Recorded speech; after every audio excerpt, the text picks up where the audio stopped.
Adhim. Të gjitha adhurimet dhe falënderimet tona i takojnë Allahut, Zotit gjithësisë. Atij për ulemi, atë e falënderojmë. Atij shtrihit dorë për ndihmë, sepse vetëm ai meriton.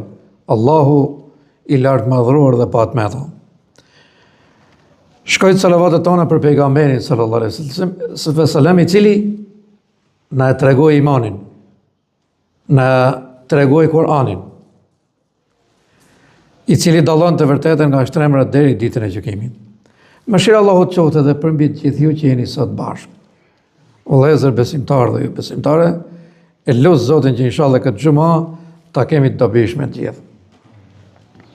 Përmendëm një ajet i cili bën fjalë për pejgamberin sallallahu alaihi wasallam, me cilin Allahu xhelle xhelalu i drejtohet dhe i thotë: ty të kemi pajis me morale të larta.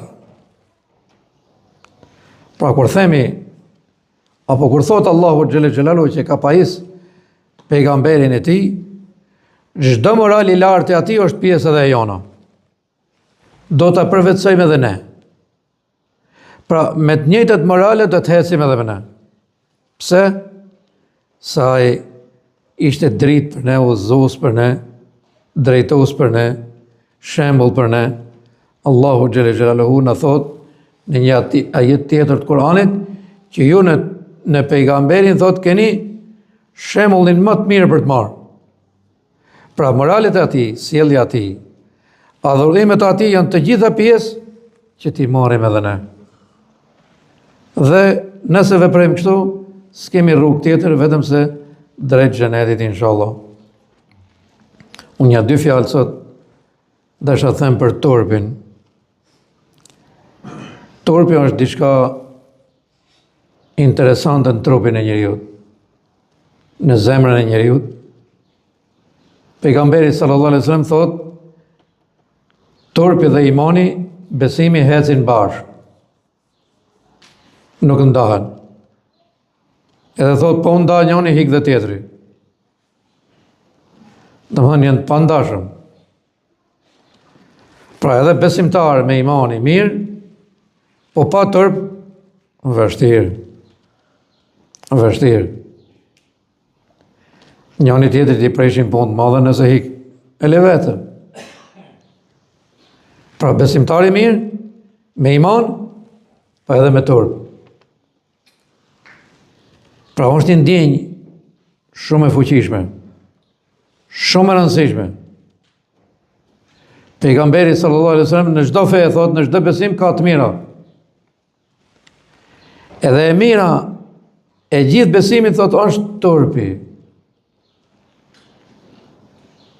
Pra feja thot që vjen tek një njeri, vjen bashkë me turpin.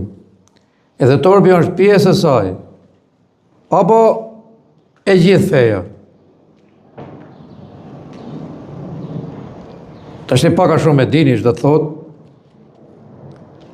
Edhe ndahet në dy lloje, një turp është në mes njerëzve edhe vetes tate, dhe një turp tjetër është mes Allahut edhe vetes tate. Të dyja janë me rëndësi të madhe. Një hershëm Zoti mëshirov thot, nëse je nis me kry në i gjinof, dhe më thënë e ke da men, mos mu turpno për i njerëzve. Kthej herë kokën drejt qiellit. Turprohu prej Allahut xhelle xhelaluhu. Kthej herë, shif herë, ndalohu herë. Pra nëse ke mendu që ke njerëzit ma s'po turprohon, njerëz janë në këta. Po kthej herë kokën lartë. Tek Allahu xhelle xhelaluhu. Turpnohu prej melekëve të Zotit. Turpnohu. Pse krejt janë ndjeni dhe duket pa që jetë nis me kërë i gjinaf. Krejt janë duket pa. Edhe sikur asnjë mes pa, vetëm bindu që të shef Allahu xhelle xhelaluhu.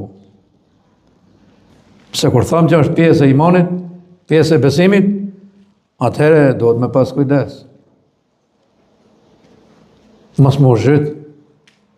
Pejgamberi sallallahu alaihi wasallam tha, në fjalët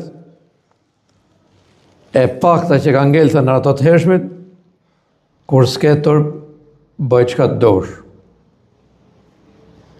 Të merë.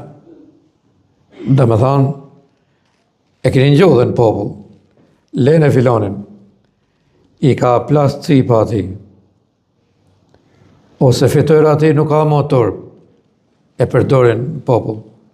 Drejt e kanë. Tamam me fjallën e pejgamberit sallallahu alaihi wasallam. Tha, nëse s'ke turp, bëj çfarë dosh.